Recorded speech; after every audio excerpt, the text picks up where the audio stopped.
Hello all, welcome back to Sew Granny Sew. Practicing the feather pattern to do on a quilt that we recently done the quilt top. So I wanted to make sure I could do it adequately before I worked a whole quilt with that. So we're going to go ahead and get started. I have my free motion foot on. I have red thread both in the bobbin and on top and on the edge, but right in the middle of this strip here. And we'll go ahead and drop that needle. And all we're going to do is we're going to go forward, make a, I like to think of them as paisley or scrolls, but you could just go forward, swirl, and then go back around the outside edge and back to the stem, and then you do it on another one. I start on the left and do the smaller one, and then when I go back on the right side, I do the bigger one. So we'll go ahead and get started so you can see what that is.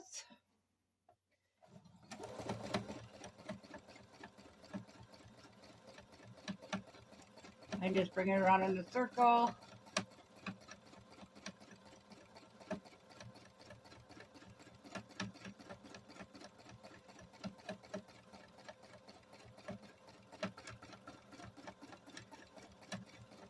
This one is so good for beginners because it kind of hides the flaws in itself. You're just backtracking over that stem as you go along.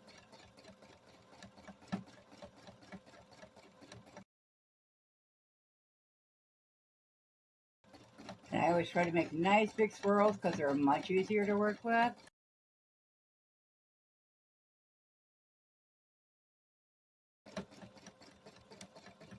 And if you're out of room, go ahead and take it on the, take your scroll when you're working back towards the stem. Take that on the inside instead of the outside.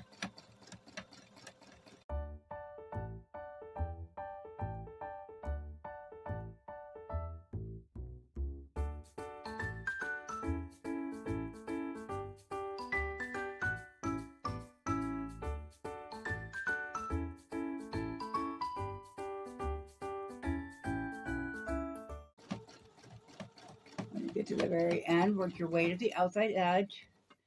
Turn your fabric, and then you're just sew along this outside edge onto the next strip.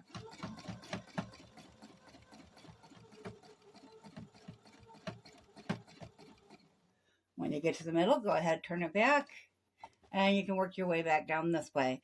However, do know if your pattern's going this way, you want them all to go that way, you'll want to cut your thread and start back at the other end instead. I'm just going to work back and forth on this part. And you could also do another pattern. I never thought of that. You could actually do another pattern going on the way back if you'd like. I know I need to practice some circles as well, so I'm going to go ahead and try a big circle here instead. I haven't had much luck with the circles.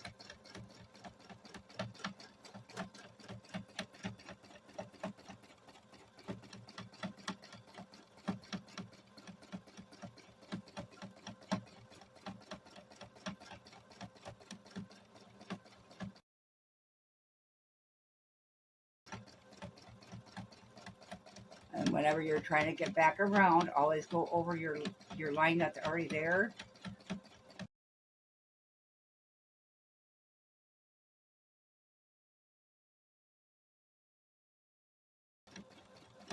It's hard when you're sitting at this angle of the machine to get that circle to come out looking like a circle. I can tell you that one.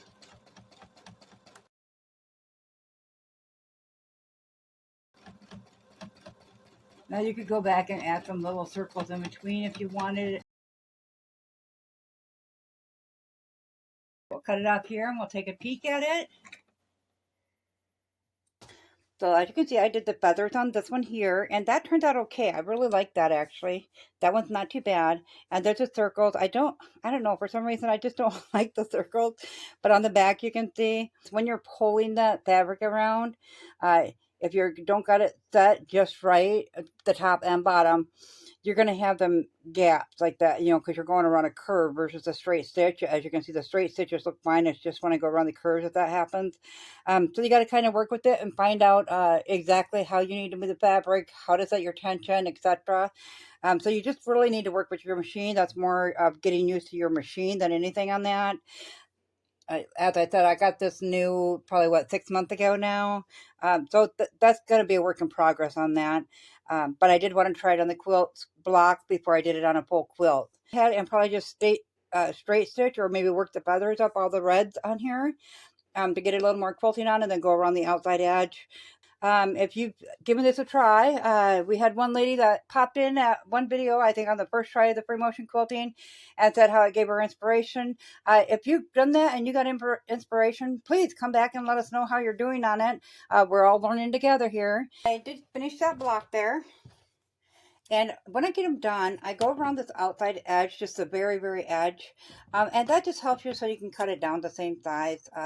Holds it together better. This is when I practiced the other day on the feathers. So this was my very first attempt to it. And I was pretty, you can't really see it on that. I was pretty impressed with how well they turn out when you just first start making them even. And I thought, well, I can handle that. I did try, try to do some small circles on that, just in an eagle pattern. And as you can see, it wasn't very successful. And once again, I had the issue with the thread on there. So when I did these other little ones here, I did one circle and then two more lines of feathers on that. I'm seeing that like this one's okay and the smaller ones are okay down here. But when you get to these, and I was rushing towards the end because it's hard to hold that fabric, that little corner. Um, so it's when I'm rushing the circle. So if you can take the circle slow, I think that's going to turn out a little bit better. Um, the circles themselves, I mean, I'm still not happy with them, so them are going to take more practice. I do, however, have a lineup of like 4 quilts I need to get quilted in, so I got to get this down here pretty soon. Overall, though, I think it's a really good method. It's going to be really feasible because there will be no longer piece in, and also no hand quilting, so it'll save you time as well. So let me know in the comments below, guys, what you guys think. If you tried this already, or if you'd like to try it again, let me know what problems you're having. Are you having the same problem with the circles if you tried that? So if you found this video useful, go ahead and give it a big thumbs up. If you haven't subscribed yet, go ahead and subscribe so you'll get notification on all the future videos. Thanks, guys. Have a good day.